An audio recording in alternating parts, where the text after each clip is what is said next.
Crust के बारे में पढ़ेंगे। अब इसमें क्या दिया हुआ है, पहले हम एनसीईआरटी को डिस्कस कर रहे हैं। एनसीईआरटी में जो भी दिया हुआ है उसको एक बार पढ़ के और फिर जो भी उसमें इम्पोर्टेंट चीजें होंगे उस पे हम लोग डिस्कस करेंगे। जैसे क्या दिया है कि यह ठोस पृथ्वी का सबसे बाहरी भाग है। ठीक है। क्रस्ट क्या होता है?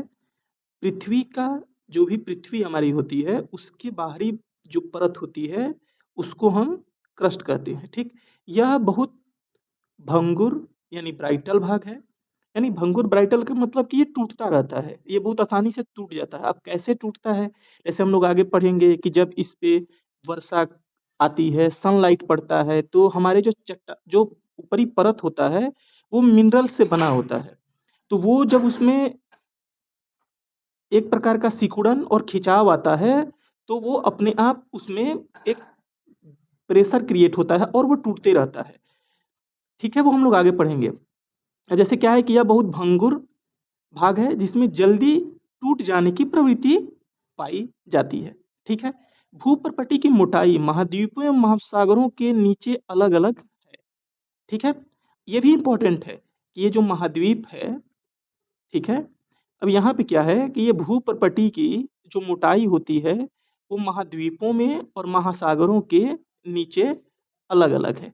अब इसका मतलब क्या है, अब इसके बारे में अगर हम यहाँ पे फिगर में अगर हम समझें तो यहाँ पे आप देखेंगे कि ये जो ये हमारा जो ये भूप्रपट्टी जो मंडल बना हुआ है, भूप्रपट्टी जो ऊपर बना हुआ है, इसमें ये जो है, ये वाला जो एरिया है, ये अगर इसको हम माने समुद्र माने, महासागर माने, ओशियन माने, और इसको अगर हम मानते हैं कि यहाँ कोई पर्वत पठार है, तो यहाँ पे अगर हम जैसे अगर हम एक फिगर बनाना चाहते हैं, ठीक है, अगर जैसे हम एक फिगर बनाना चाहें तो मान लेते हैं कि ये आपका एक भूप्रपट्टी है।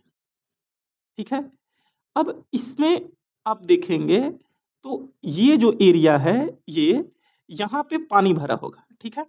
यहाँ पे क्या होगा, आपका पानी भरा होगा। ठीक। अब इसमें जो जो पानी भरा होगा तो आप देखेंगे कि जो हमारा समुद्र में जाएंगे तो कुछ ना कुछ तो खाल हो, जैसे यहाँ पे गहराई होगी ही। अब यहाँ पे जब जाएंगे तो ये हमारा जो है, ये हमारा अर्थ की मोटाई वाला पार्ट है। ठीक है, ध्यान दीजिएगा।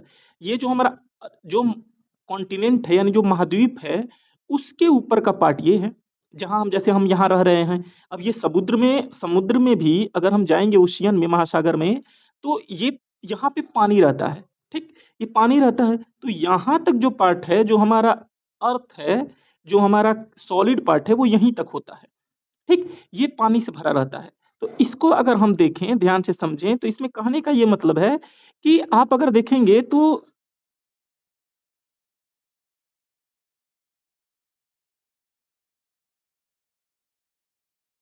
अगर आप जो हम फिगर बनाए थे अगर फिर से उसको बनाएं, ठीक, तो आप खुद देखेंगे कि यहाँ की जो, कहाँ की, जो यहाँ की चौड़ाई है वो कंपेयर टू कहाँ की चौड़ाई से,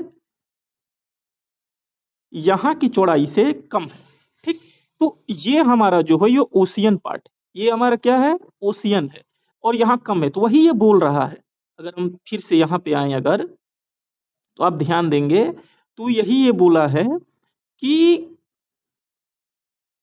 क्या बोला, ध्यान दीजिएगा, भूप्रपट्टी की मोटाई, किसकी मोटाई, भूप्रपट्टी की जो मोटाई होती है, ठीक है, इसकी मोटाई महाद्वीपों एवं महासागरों के नीचे अलग अलग होती है। समझ में आ गया ये पॉइंट क्या था?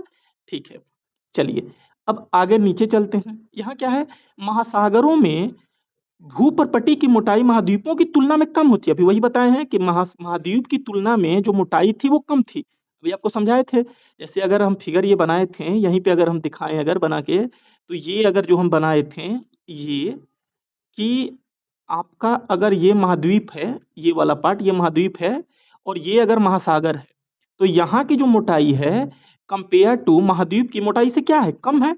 वही ये चीज बता रहा है। ठीक है। अब आगे चलते हैं। महासागरों में भूप्रपट्टी की मोटाई महाद्वीपीय की तुलना में कम है। महासागरों के नीचे इसकी औसत मोटाई 5 किलोमीटर है।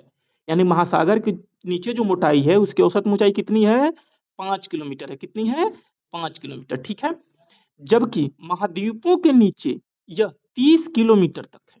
बात समझिएगा, महाद्वीपों के नीचे कितना है? 30 किलोमीटर, जबकि महासागरों के नीचे कितना है? 5 किलोमीटर। तो ये दो चीज इंपॉर्टेंट है, ठीक है, पूछ सकता है क्वेश्चन। मुख्य पर्वतीय श्रृंखलाओं के क्षेत्र में यह मोटाई और भी अधिक हो जाती है।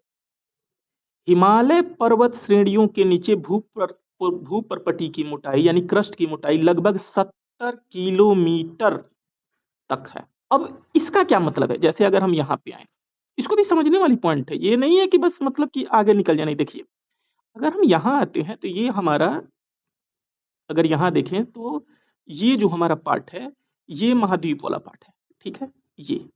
अब यहाँ पे अगर आप देखें तो यहाँ पे अगर हम इससे कंपेयर करें तो यहाँ पे आप देखेंगे कि इसकी ऊंचाई और बढ़ गई। ये हमारा क्या है? पर्वत है, पठार है, जो भी है, ठीक है, पर्वत है।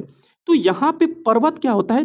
अब आप ही समझिए, सपोज दैट अगर हम कहें कि कोई चीज यहाँ पे है, अगर कोई चीज खड़ी होगी तो ये तो है नहीं कि अचानक से यहाँ आ गई होगी, क्योंकि हम आगे पढ़ेंगे कि कैसे पर्वतों का निर्माण होता है, कैसे इनका इनका मतलब कि ये टूटते हैं, कैसे फिर से बनते हैं।